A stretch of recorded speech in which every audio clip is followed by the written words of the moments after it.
Simão Pedro, servo e apóstolo de Jesus Cristo, aos que conosco obtiveram fé igualmente preciosa na justiça do nosso Deus e Salvador Jesus Cristo, graça e paz nos sejam multiplicadas no pleno conhecimento de Deus e de Jesus, nosso Senhor.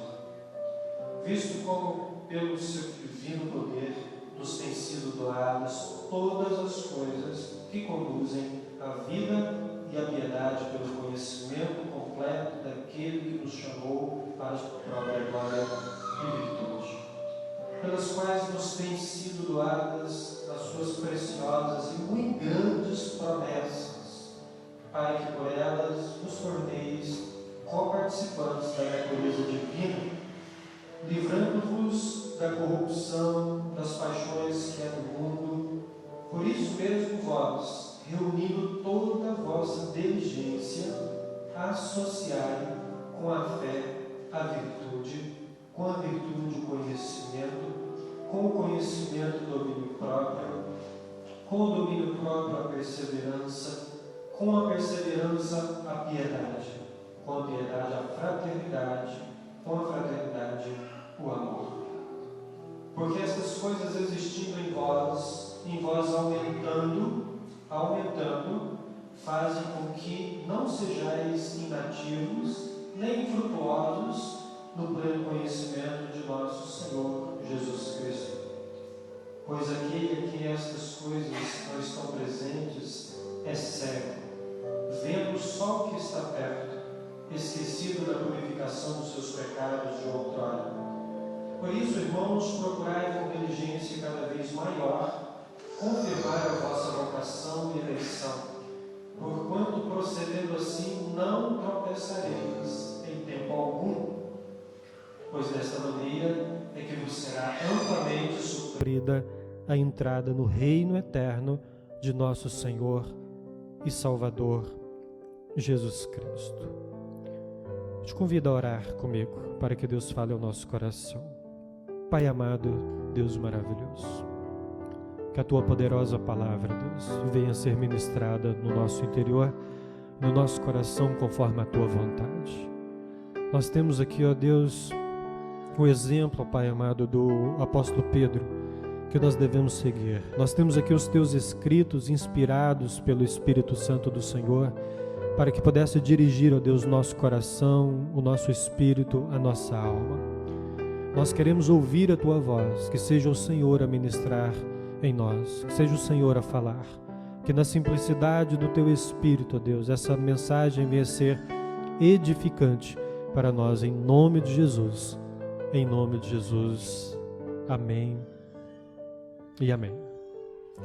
Bom, meus queridos, o apóstolo Pedro, que escreve a primeira carta de Pedro, né, é algo até lógico, e também a segunda carta de Pedro. E na segunda carta de Pedro ele vem falar muito do conhecimento de Deus. Ele faz muita referência ao conhecimento de Deus, que é algo que nós devemos adquirir. E Pedro sabia como ninguém a importância de ficar sempre alerta na vida espiritual, sempre alerta na presença de Deus, sempre alerta àquilo que o Espírito Santo está falando, aquilo que o Espírito Santo está ministrando. E quando a gente olha na Bíblia a vida, a história do apóstolo Pedro, a gente vê que ele foi aprendendo com o tempo. A gente percebe que no início ele tinha algumas dificuldades, ele confiava mais em si mesmo do que em Jesus, do que no próprio Deus.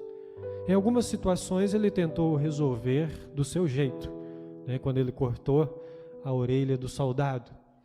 Em alguns momentos ele foi precipitado, mas Pedro está na escola com Jesus, está com o mestre, ele está aprendendo sobre a vida. Com o passar do tempo ele vai amadurecendo, com o passar do tempo ele vai adquirindo conhecimento de Deus, entregando confiança ao Senhor. Pedro, ele quando deveria falar, ele ficava em silêncio. Quando ele deveria fazer silêncio, ele falava. Mas Pedro está aprendendo. Pedro, quando ele atacava, na verdade era o momento dele fugir ou dele se esconder. Pedro, quando deveria orar, ele estava dormindo. Pedro, quando deveria estar com Jesus, estava ausente. Então Pedro, ainda imaturo na sua caminhada cristã, na sua trajetória com Cristo. Mas algo ninguém pode negar da vida de Pedro: era um homem que tinha coragem. Ele era corajoso, muitas vezes descuidado com a sua vida, com o aprendizado e a sua vida espiritual, mas ele tinha coragem. Era um homem assim, explosivo.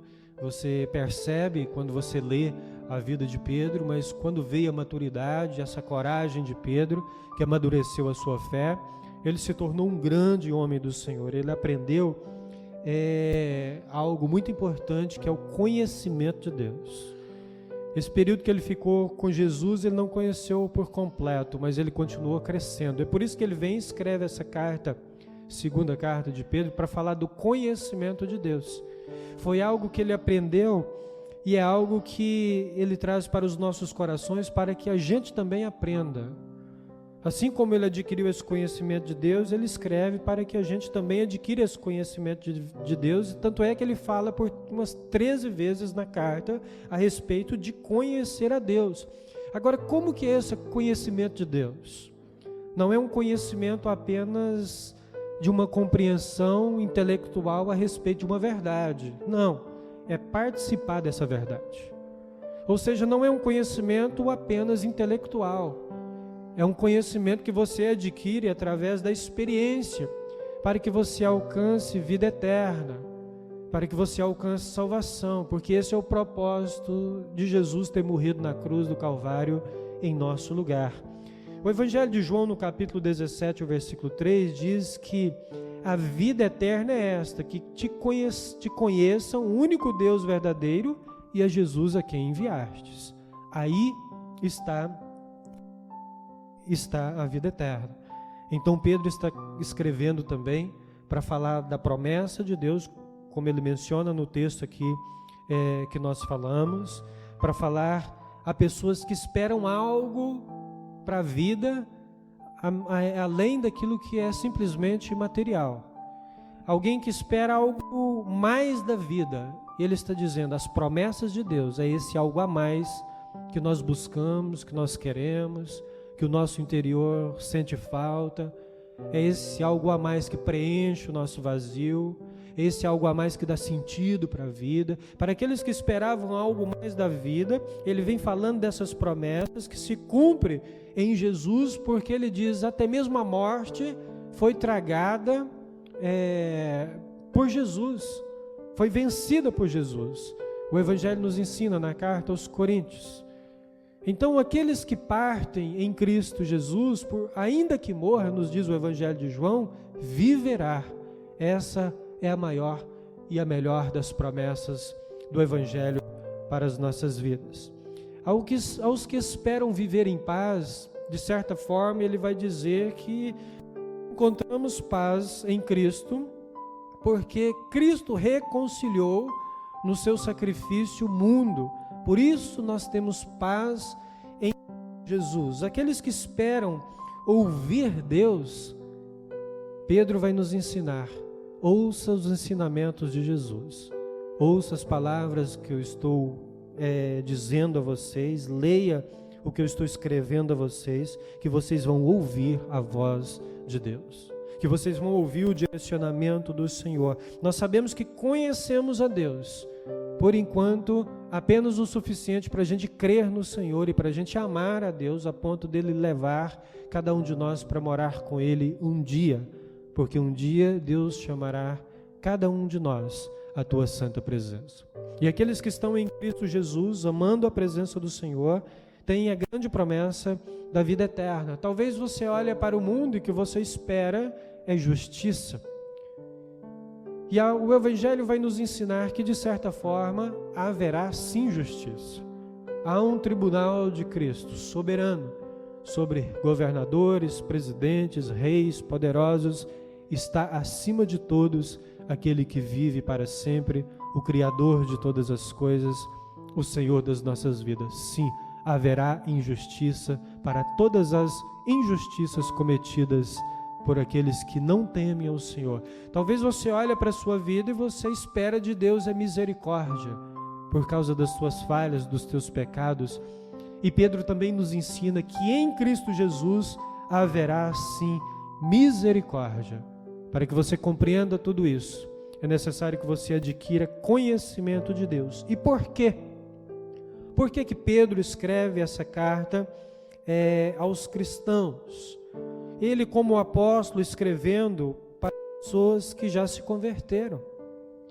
Ele está escrevendo esse texto para as pessoas que já conhecem a Deus, que já ouviram do Evangelho, que já se converteram a Jesus, mas ele vem novamente dizendo a respeito daquilo que deve ser reafirmado para que eles perseverem nos ensinamentos de Jesus, para que eles não deixem aquilo que é a prática da vida cristã.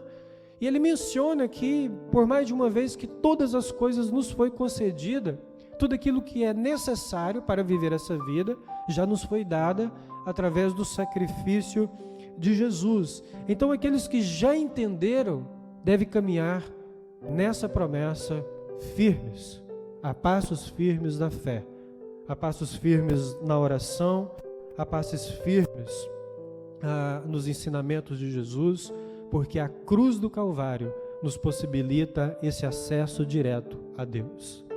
Bom, Jesus na cruz do Calvário diz: está consumado, está feito, está completo e está disponível. E é acessível a todo aquele que abre o coração e se interessa pelo Evangelho e pelo propósito de Deus na sua vida, para que tenha uma vida transformada, encontre sentido, encontre descanso na promessa eterna. Aí ele vem no versículo de número 1, dizendo: Simão Pedro, servo, apóstolo de Jesus Cristo, aos que conosco obtiveram fé igualmente preciosa na justiça do nosso Deus e Salvador Jesus Cristo. Graça e paz vos sejam multiplicadas no pleno conhecimento de Deus e de Jesus nosso Senhor. Então ele vem para falar ao coração daqueles que já conhecem o Evangelho, para dizer que eles obtiveram fé igualmente preciosa na justiça que foi oferecida por Cristo. E todas as coisas que são necessárias para uma caminhada firme, convicta, para uma vida frutífera na presença do Senhor foi oferecida quando Jesus diz: está feito, está completo, está consumado. Então o que esses cristãos deveriam fazer é expandir este Evangelho no coração. Expandir este Evangelho no seu interior. Então não é uma fé intelectual, não é uma informação, é uma experiência. Nós não podemos conhecer a Deus apenas pelo intelecto, nós temos que conhecer a Deus pela experiência de vida. Não é possível experimentar a Deus apenas ouvindo falar sobre Deus, sabendo que Ele existe, que Ele é amor. É necessário mais do que isso. Está dizendo aqui, Jesus fez tudo o que era possível, tudo que era necessário na cruz está disponível para que vocês tenham experiências com Deus, para que isso venha dilatar no coração de vocês, para que vocês venham experimentar, venham desfrutar dessa vida gloriosa com Cristo, dessa vida que faz todo sentido, para que vocês venham vivenciar as experiências de Cristo na vida de vocês e adquiram marcas de Cristo no coração de vocês, a ponto de deixá-los convictos de que o Senhor está com vocês através da experiência. O apóstolo Paulo, o apóstolo Pedro, fala como alguém que teve experiência com Cristo. Por muitas vezes ele ouviu as mensagens de Jesus, a pregação de Jesus, mas ele foi levado a experiências mais marcantes. E ele foi caminhando e amadurecendo a fé, amadurecendo a vida espiritual. E à medida que o tempo foi passando para Pedro, ele foi se envolvendo mais com a presença do Espírito Santo. À medida que o tempo foi passando, ele foi se entregando mais. Se uma vez que está feito, está pronto, está disponível, então houve mais busca de Pedro depois de certas experiências. É interessante olhar a trajetória dele, porque ele foi aquele que negou Jesus, ele foi aquele que era precipitado, ele foi aquele que ele era o primeiro a falar. Quando Jesus fazia uma pergunta, ele logo respondia. Então, bem sanguíneo, bem explosivo. E ele vai adquirindo experiência com Jesus, e depois que ele negou a Jesus, ele teve uma crise profunda, e depois dessa crise profunda, ele amadureceu muito, porque ele se entregou ainda mais. Os problemas de Pedro levavam ele para perto de Jesus, as fraquezas de Pedro levavam ele para perto de Jesus, as experiências que ele teve na sua carreira, depois de conhecer a Jesus, o aproximava de Jesus. Então, se está feito, é o que ele está nos dizendo aqui, para que venhamos adquirir conhecimento de Deus, para que haja expansão do Evangelho em nós, e para que haja uma entrega maior dia após dia, sabendo que o dia do Senhor está próximo. E que assim esteja o nosso coração, porque o versículo de número 3 nos diz assim: visto como pelo seu divino poder nos têm sido doadas todas as coisas que conduzem à vida, à piedade, pelo conhecimento completo daquele que nos chamou para a sua própria glória e virtude. Visto que já nos foi dada pelo poder de Deus todas as coisas, já nos foi concedido todas as coisas que conduzem à vida e à piedade. Tudo aquilo que é necessário saber foi feito pelo sacrifício, pelo ministério de Jesus. Todas as coisas que nós precisamos está em Cristo Jesus. E tudo aquilo que nós dependemos é de Cristo, e se está feito em Cristo, então nós podemos nos encher mais dessa palavra, desse Espírito, dessa vivência e dessas experiências com o Senhor. Nós temos uma tendência enorme de distanciar do Senhor. Esse é o nosso coração pecaminoso. Mas Pedro está dizendo aqui, todas as coisas que conduzem à vida, a piedade já foi feita a favor de vocês. Já foi feita para beneficiar a vida de vocês. Já foi feito para a gente desfrutar como povo de Deus. Para desfrutar com experiências profundas nas nossas vidas. Todas as coisas que conduzem à piedade. O que será a piedade citada aqui por Pedro? É quando nós temos a capacidade de colocar esta palavra em prática dia a dia na nossa vida. Quando isso aqui se torna algo concreto, não somente uma teoria para nós. É quando isso aqui se torna algo vivido. É quando isso aqui faz parte do nosso dia a dia. É quando essa palavra está tão viva em nós que nós nos apaixonamos por Deus. Nos apaixonamos pelo projeto de Deus da nossa vida, nos apaixonamos pelo plano de salvação, a ponto de não considerar as coisas desse mundo tão preciosas, mas considerar a vida eterna, e ao mesmo tempo de considerar a vida eterna e a vida espiritual mais elevada, a gente desfruta de todas as coisas que Deus nos deu. Não há nenhum empecilho, não há nenhuma barreira em desfrutar das bênçãos, em desfrutar das coisas materiais, em desfrutar dessa vida, em se alegrar com alguém, em reunir, em fazer o que gosta, em tirar um tempo de descanso. Não há nada de errado nisso, desde que você entenda, compreenda que as questões espirituais, que a vida eterna, ela tem um valor maior, ela tem uma importância maior, que Deus é o bem maior das nossas vidas. Por isso, através dessa piedade na prática, nós vamos adquirir o pleno conhecimento daquele que nos chamou, nos diz o versículo 3. Então, a única forma de adquirir o pleno conhecimento de Deus é vivendo o Evangelho. Porque eu posso repetir que Deus é bom, que Deus é misericordioso, que Deus é amor, e não estar vivendo nada disso no meu dia a dia, na minha família, no meu casamento, nos meus relacionamentos, pais e filhos, no meu trabalho. Isso pode não ser verdade, pode ser apenas um discurso. Mas quando nós compreendemos que tudo está disponível, que no Senhor nós encontramos aquilo que nós precisamos, que já foi feito, já foi dado tudo para que haja crescimento em nós, crescimento de vida espiritual, expansão do Evangelho em nós, crescimento do ministério. crescimento da busca da presença de Deus, crescimento da consagração, tudo que você precisa para se consagrar a Jesus já fez.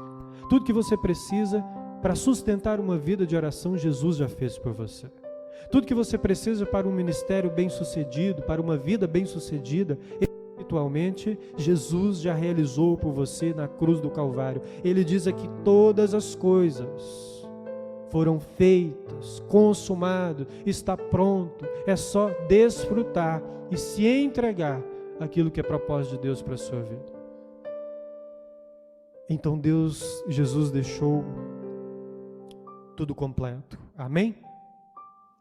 O versículo de número 4 nos diz assim, acompanhe comigo: pelas quais nos têm sido doadas as suas preciosas e muito grandes promessas, para que por elas vos torneis coparticipantes da natureza divina, livrando-vos da corrupção das paixões que há no mundo. Olha que coisa gloriosa que Pedro está nos ensinando aqui: ser coparticipante da natureza divina e alcançar as promessas de Deus.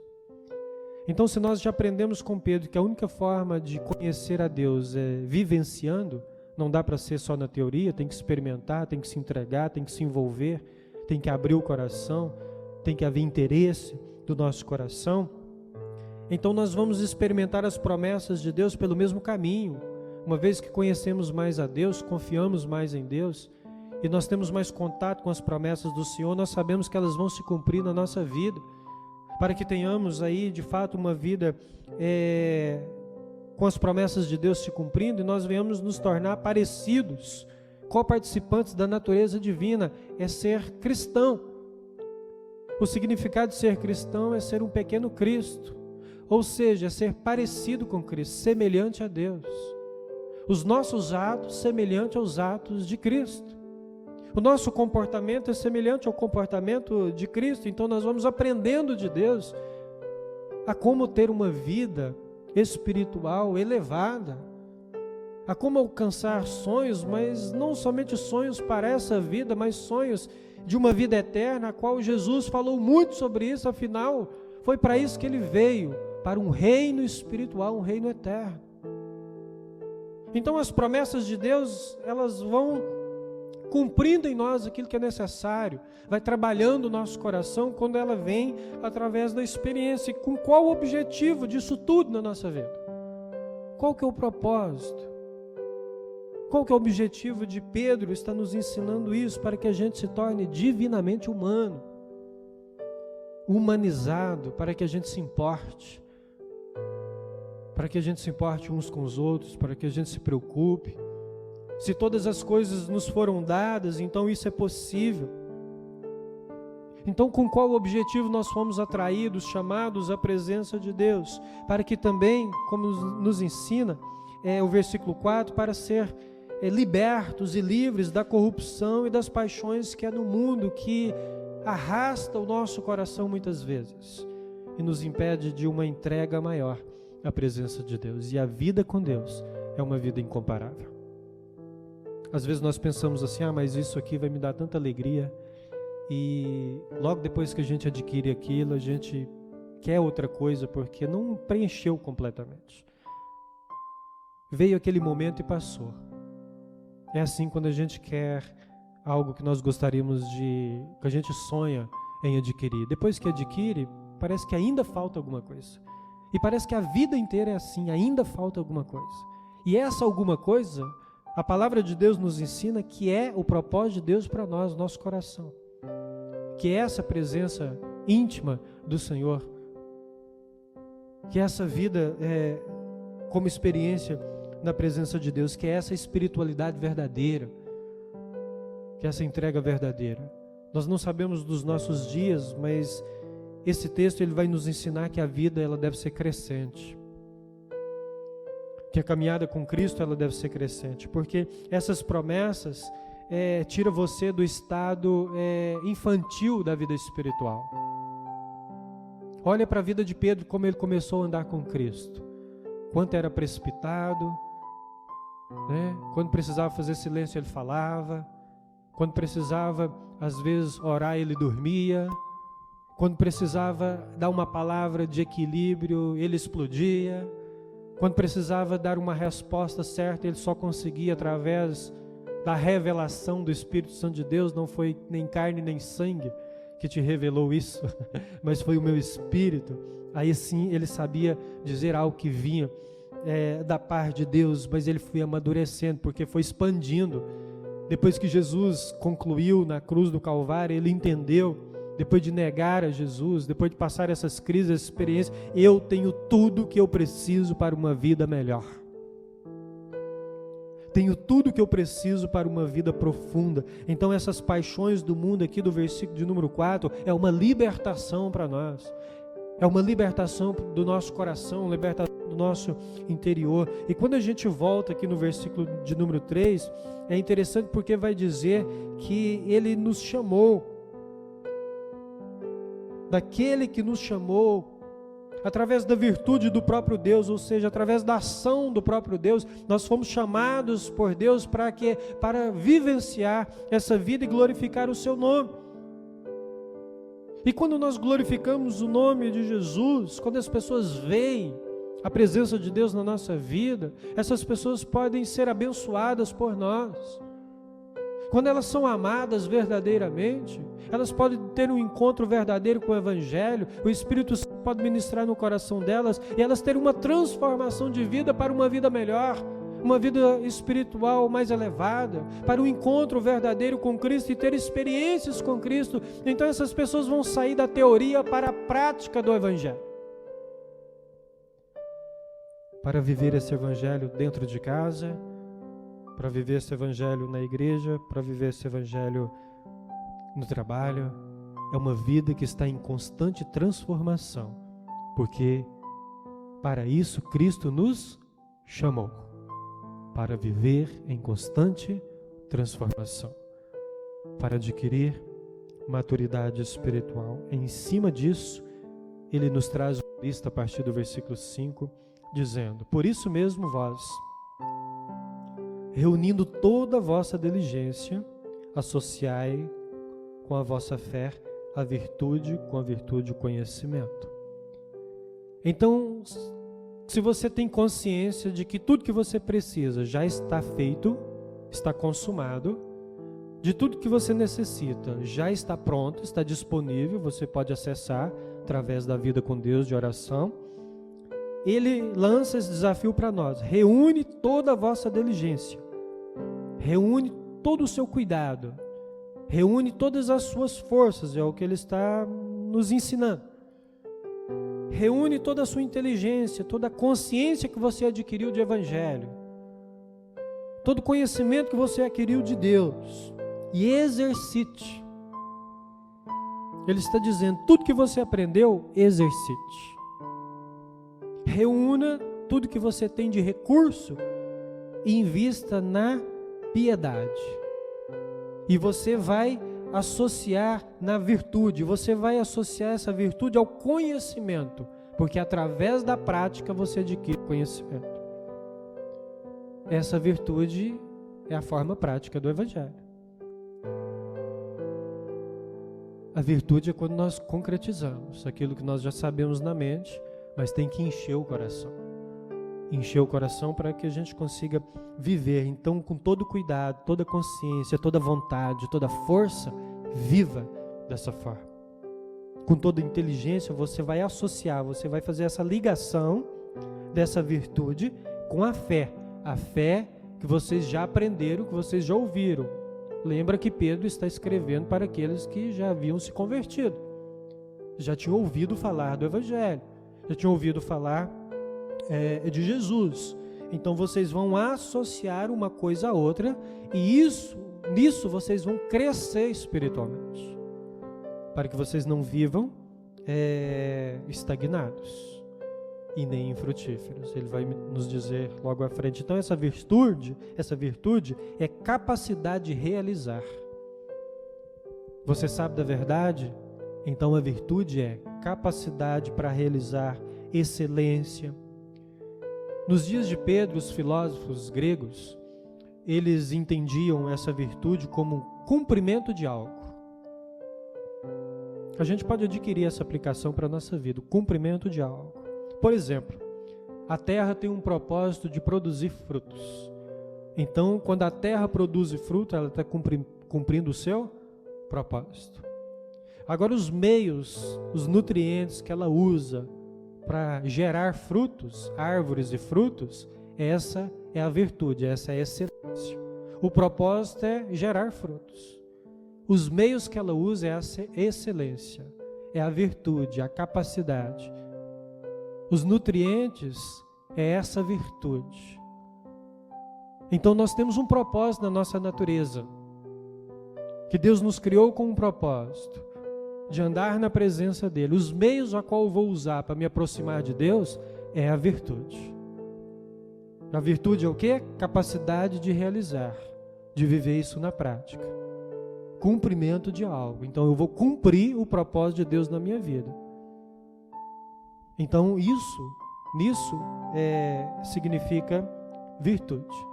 Pensando dessa forma, com a vida cristã, uma natureza cristã, então nós vamos viver de uma forma que agrade a Deus. E nós vamos cumprir o propósito, que é voltar para o Senhor, e nós vamos fazer com virtude, que é aquilo que Jesus fez na cruz do Calvário por nós, está disponível para nós. E ele diz, vocês peguem essa virtude e vocês associam ao conhecimento. E nós já falamos aqui que não é um conhecimento teórico, é relacional.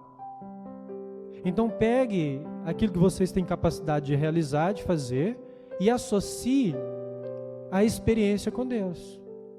Pegue essa capacidade de viver as experiências com Deus e associe essa experiência, essa capacidade de fazer, de realizar, ao conhecimento relacional com Deus, a desenvolver uma amizade com Deus, a ponto de você passar tempo conversando com Deus, a ponto de você prestar o serviço do reino, a ponto de você entregar de uma forma crescente.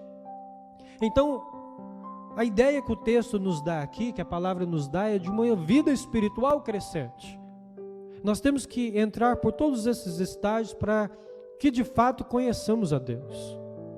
Então, depois da virtude, do conhecimento, ele vai fazer referência ao domínio próprio. Então você, tendo a virtude, adquirindo conhecimento de Deus, você vai adquirir domínio próprio, que é referência a um padrão de vida parecido com o padrão de Cristo, porque você aprendeu a controlar os seus impulsos. Você adquiriu domínio próprio. Pedro sabe muito bem o que é isso. O que é aprender o fruto do Espírito, o que é aprender o domínio próprio. Ele aprendeu da forma mais difícil. Eu não sei como que nós vamos aprender, como que você vai aprender o domínio próprio. Mas Pedro aprendeu de uma forma muito difícil, mas aprendeu muito bem. Quando você vê o final da vida de Pedro, é um outro apóstolo Pedro. É um outro homem. Que começou de uma forma precipitada e imatura, mas se entregou profundamente a ponto de morrer por Cristo. De uma fé madura, convicta, a ponto de entender que todas as coisas já foram feitas por Cristo, só basta viver este Evangelho. Então, na caminhada, nós precisamos controlar o nosso espírito. E nós precisamos direcionar esse espírito para ter vida com Deus. Para que o domínio próprio seja... E depois do domínio próprio, o que ele menciona? A perseverança. A perseverança é uma virtude. A perseverança em conhecer a Deus é a firmeza que você tem da convicção que você recebeu do Evangelho, daquilo que você já aprendeu de Cristo. O domínio próprio tem a ver com os prazeres, não é verdade? Tem a ver com os impulsos. A perseverança tem a ver com as pressões e com os problemas. Eu preciso de domínio próprio com relação aos prazeres, com relação às questões que às vezes está dentro de mim, mas que eu preciso desse controle para viver uma vida melhor com Cristo. Agora, a perseverança, ela serve para enfrentar problemas. Ela serve para suportar as pressões da vida. Ela serve para a gente atravessar momentos difíceis sem desistir, sem negar a fé, sem encolher o ministério, sem entristecer com a vida, porque Cristo está conosco, porque Cristo está em você, porque o Espírito Santo de Deus está em você. Então a perseverança é necessário para suportar firme em Cristo Jesus. Nós temos motivos para preocupar, para chorar nesses dias, e nós devemos. Se a gente tiver vontade de chorar, não há nada mais humano do que isso. Isso não lava a alma. Mas nós continuamos firmes no propósito a qual Deus nos chamou, porque estamos perseverantes. E a perseverança, ela não é algo que acontece de forma automática. Ela precisa de experiência. Quando você lê a carta aos Romanos, você vê que uma coisa produz a outra. E a perseverança vem também através da experiência.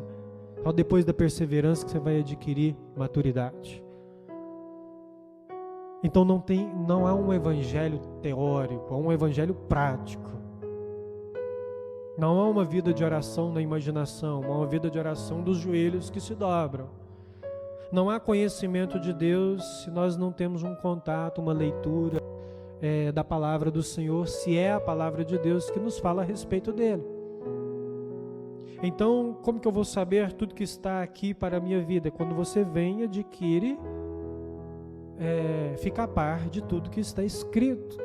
E com o coração aberto, o Espírito Santo de Deus vai ministrando sobre a sua vida. Aí ele volta, depois da perseverança, domínio próprio, perseverança, ele volta a falar da piedade. Ele falou lá no início, agora ele volta aqui no final do versículo 6, fala da piedade novamente, para associar novamente a piedade. Ou seja, associe tudo de novo com a prática.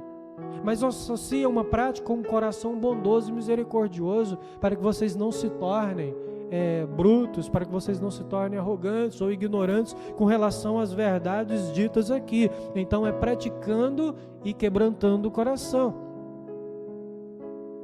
Então ele fala no início e fala no final, para fechar com essa questão da experiência, de se buscar a experiência com Deus. Como que eu tenho experiência com Deus se eu não busco essa experiência com o Senhor? E por que eu não busco se está disponível? Se está disponível, por que eu não alcanço?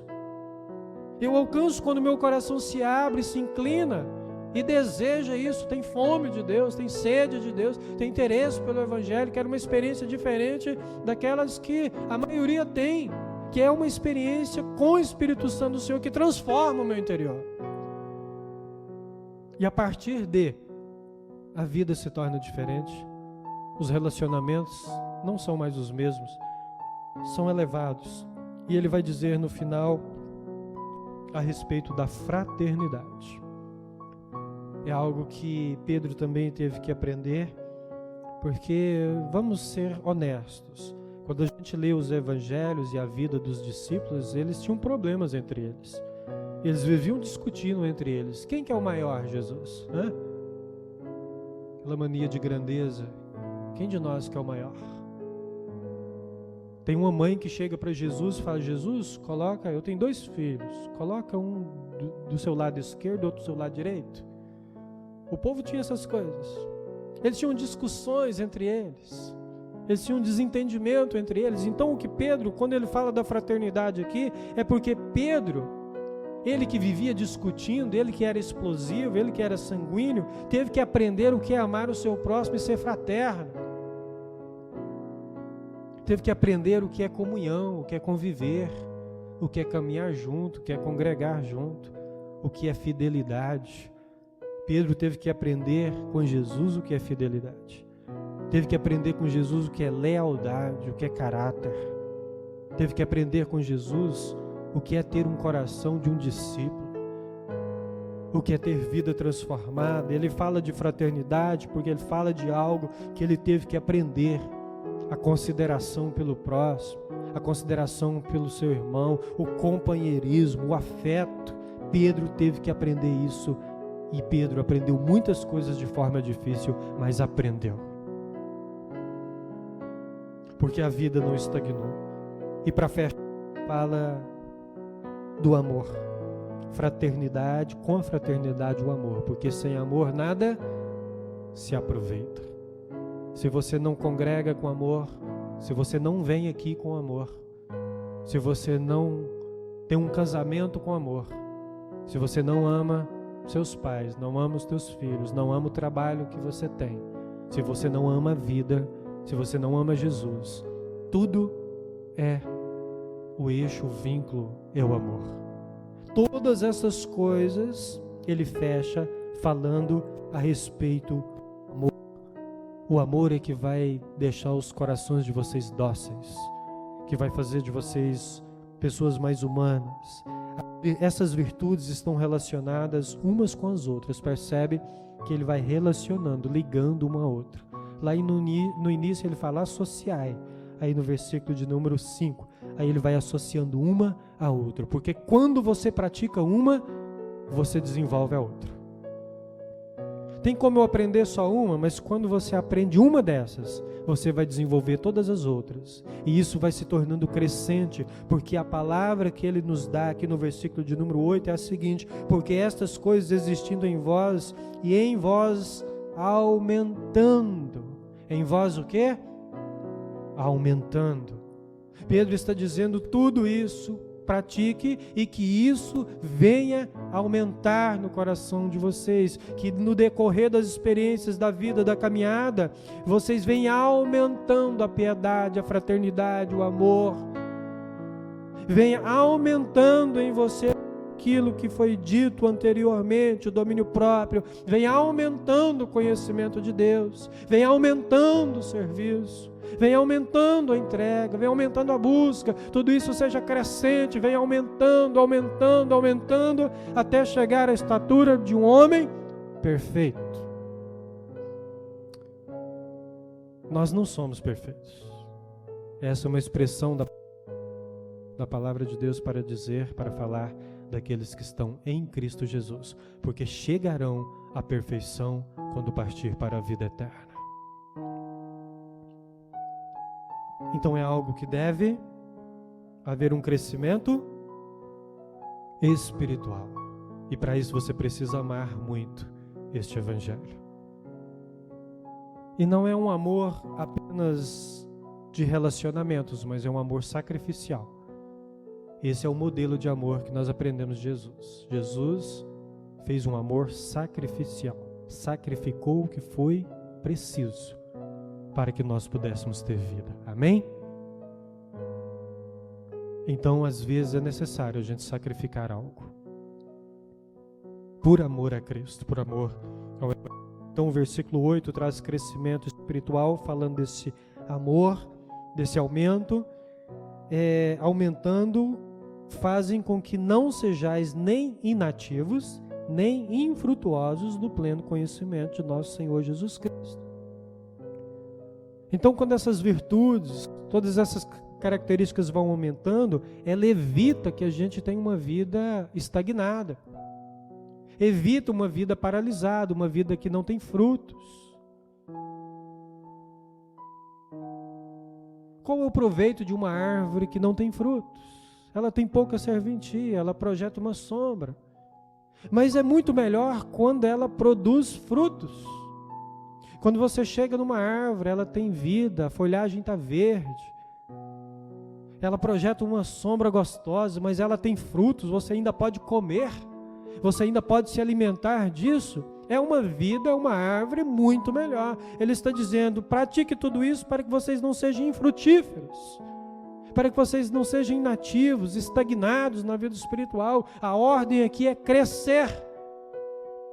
A ordem é crescer. Crescer espiritualmente, porque quando nós lemos o versículo 9, vai dizer, pois aquele a quem estas coisas não estão presentes é cego. Olha da realidade espiritual que Pedro está falando. Se essas coisas não fazem parte da sua vida, se não está presente na sua vida, você caminha como alguém que é cego, vendo só o que está perto, esquecendo da purificação dos seus pecados anteriores, todos os seus pecados. Então aquele que não pratica, ele passa a ter problemas de uma divisão. Ele não consegue enxergar a realidade espiritual. Ele não consegue compreender as questões espirituais. Ele vai ficando cego, ele vai ficando sem essa visão, ele não visualiza o plano de Deus, ele vai se tornando um profissional na vida espiritual. algo que não gera frutos, algo, ele vai se apegando a coisas que é apenas de momento, que não é para a vida eterna, que não é duradoura, é coisas de momento. Ele vai ficando espiritualmente muito limitado, muito limitado. E eu ouvi alguns profissionais de saúde dizer que quando você tem uma má alimentação, isso pode prejudicar a sua visão, dependendo do organismo, dependendo da má alimentação que você tem, a sua visão pode ser prejudicada. A gente sabe disso a respeito de quem é diabético, por exemplo, né? Mas até em outros casos, eu vi alguns profissionais de saúde dizer: agora pense sobre a sua vida espiritual. Se você não se alimenta disso, você pode chegar à cegueira espiritual, a ponto de não enxergar a realidade espiritual, se não se alimenta de forma correta. E qual que é o alimento? Tudo isso que nós já mencionamos aqui anteriormente. Todas essas práticas, uma associada à outra. Crescimento espiritual, você vai ficar míope. Quando você olha, você vê embaçado.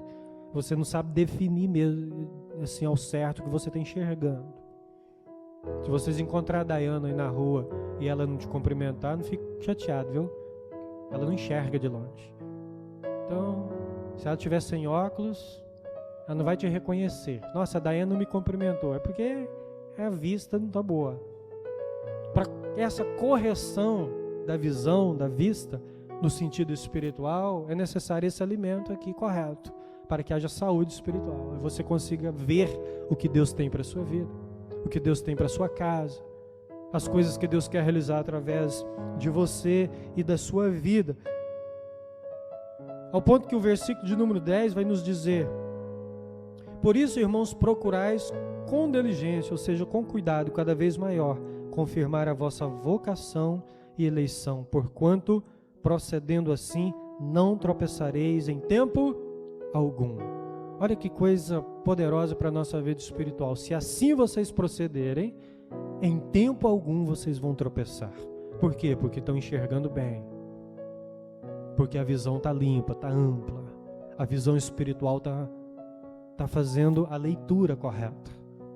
Andando assim, se alimentando assim, vivendo assim com Deus, se interessando dessa forma, se aproximando dessa forma, expandindo dessa forma, usando o que já está feito, está consumado na cruz do Calvário, o que já está pronto, a favor da própria vida de vocês, da vida espiritual. Vocês vão andar e não vão tropeçar, porque vocês estão limpos pela palavra de Deus, porque a visão de vocês espiritual está clara através da prática do Evangelho. A prática do Evangelho deixa a visão clara, transparente. Você vai enxergar o que é realidade, o que é fantasia. Você vai enxergar o que é necessário. E mais, você vai ver o que Deus quer te mostrar. Sem essa prática, você não consegue enxergar o que Deus está te mostrando. Você não consegue ver o que Deus está fazendo. Você não consegue ver o que Deus está executando, o que Ele está mostrando para você, o que Ele está falando. Tudo pode ser mais confuso sem a prática de tudo isso que nós comentamos aqui. E Ele diz: com diligência, com cuidado, com todos os seus recursos, faça isso, que seja cada vez maior, que seja cada vez maior. Está aí no versículo de número 10, para confirmar a vossa vocação. E depois ele fala de eleição, e lá no versículo 3, ele diz que Deus nos chamou, e ele fala aqui dessa eleição no versículo 10, dessa forma: é para isso que Deus nos chamou. Vocacionados para isso, eleitos para isso, chamados para isso, para esta vida, para esse estilo de vida, para esta caminhada, para projetar a glória de Deus, em nome de Jesus, amém? Que assim seja nos nossos corações. Que o versículo 11, pois desta maneira é que vos será amplamente suprida a entrada no reino eterno de nosso Senhor e Salvador Jesus Cristo. Pois desta maneira, compreende esse texto? É desta maneira que vocês entram no reino dos céus. Não há atalhos para o reino dos céus. Não há atalhos para intimidade com Deus, é oração mesmo. Então Pedro está ensinando, em Jesus está feito, está consumado, para você exercer bem o seu ministério, para você ser frutífero, para você crescer espiritualmente, para você evangelizar, para você falar do amor, para você ter novas experiências. Está pronto, está feito, está disponível, está disponível. Então a todo aquele que quer, ele cresce, ele desenvolve, se entregando ao Senhor para adquirir conhecimento de Deus.